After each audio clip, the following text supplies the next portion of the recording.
Let's go back to Cape Town for more on what we can expect from the medium-term budget policy statement that is taking place from 2 o'clock today. SABC News senior economics reporter Nompumelelo Siziba standing by for us.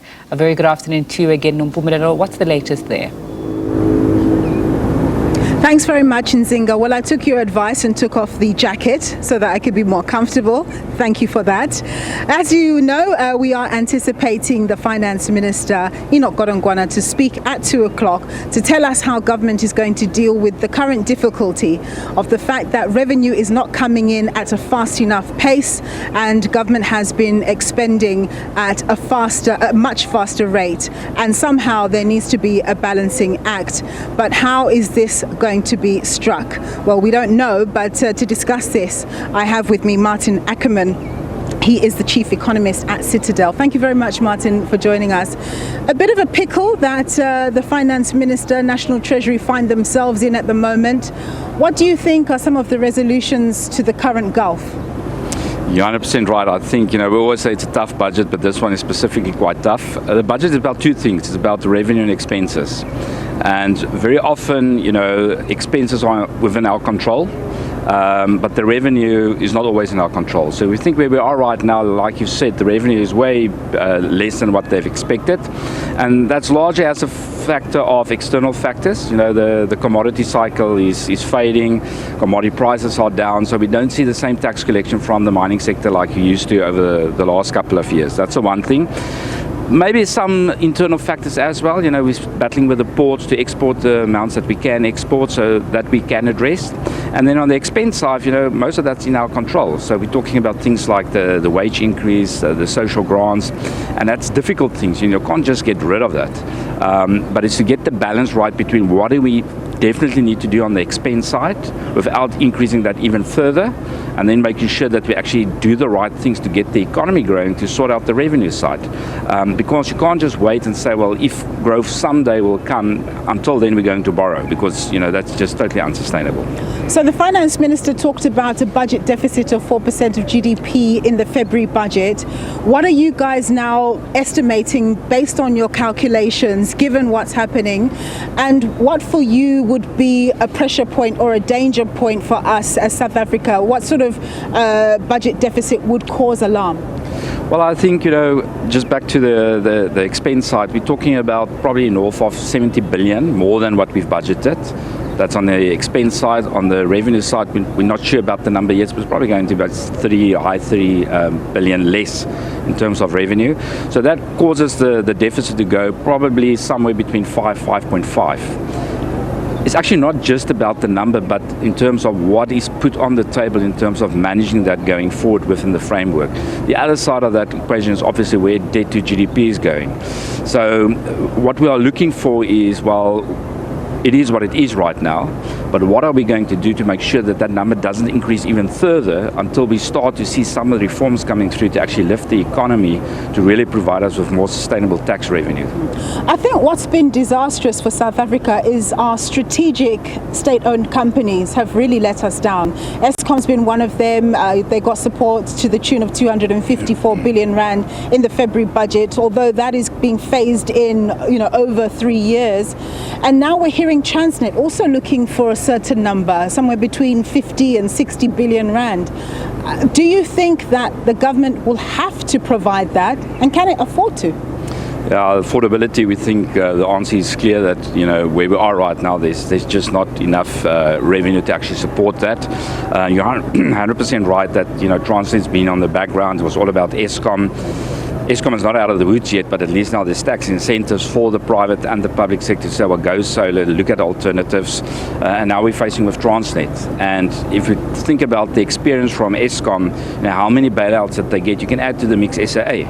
And they didn't really turn around and got to a more productive unit. So I think hopefully this time around, the minister is quite clear saying, well, there's no more. The door is basically closed in terms of just providing bailouts, and we need to get, whether it's private sector or other initiatives, but we need to get a turnaround to actually get that up and running much quicker. And there is talks with private sector, as you know, in terms of looking at alternatives or getting private sector involved, because especially with the ports of Transnet, there's a major incentive for the whole of business SA to actually get that working, because that will, for them, help with profitability. Yeah. And then again, back to the fact that, it will actually help the revenue side of the equation as well. Because yes, if you think about our exports at the moment, it is a function of the global slowdown, but there's also quite a big chunk of the fact that we are getting the stuff to the harbors, but then we can't get it out of the country fast enough. Yeah. So very important that we actually fix that as soon as possible. How much do you think global factors are weighing on the South African economy, not just political, not just economic, but also political? Yeah, I think unfortunately, we are talking about the global economy approaching a winter in 2024, a global economic slowdown on the back of very high interest rates. We're part of that global economy, so we're not going to have spring or summer, although it feels like summer today. We're not going to have that from an economic point of view. And then on top of that, if we think about our own structural issues, it actually implies that we're going to have an even more difficult winter compared to our peers in the global space. So definitely global factors got a massive impact in terms of what we just said, as the global slowdown happens, China slows down, less demand for our commodities. But we shouldn't underestimate the fact that a lot of our own structural issues are also keeping us away from capacity growth. So, the global cycle will turn probably in the next 2 years. We need to make 100% sure that by the time it turns, we've got all our logistical issues sorted out so that we can benefit from that up leg in the cycle and don't be left behind like we've been over the last couple of years. When you look at what's going on, the discussions taking place and what's really happening in reality, when do you see us, beginning to experience growth of around 3 to 4%? When is that likely? Because until we get to those sorts of levels, we're not going to get any traction in terms of job creation, etc. Yeah, so I think 4% is a great growth number. I think if we can get the economy to 2.5%, 3%, we will start to make progress. To answer you when, it's probably a J curve. So next year, definitely not. But if you think 25, we might be back to trend. 2026, we might get to that 2.5, assuming that we continue with the reform that's required. Now, if you look at the latest numbers on fixed capital formation as a percentage of GDP, so how much is private and public companies reinvesting back into the economy? Now, we've turned out an all-time high of about 20% of the economy. We've bottomed a couple of quarters ago at around 13. For the last 7 quarters, we've seen a very strong upward trend. So that's very encouraging. It's early days, but we're not going to get this economy anywhere unless we keep on reinvesting back into capacity. And then to answer your question, if we continue doing that, probably we'll start to see the benefit 3 years from now. So the end of this fiscal framework that they're going to talk about today. All right. Maarten, thank you so much for your insights. As always, Maarten Ackerman, Chief Economist at Citadel, saying that in the last 7 months or so, there's been a decent uptick in the levels of investment in capital formation. That is real capital investment in the economy.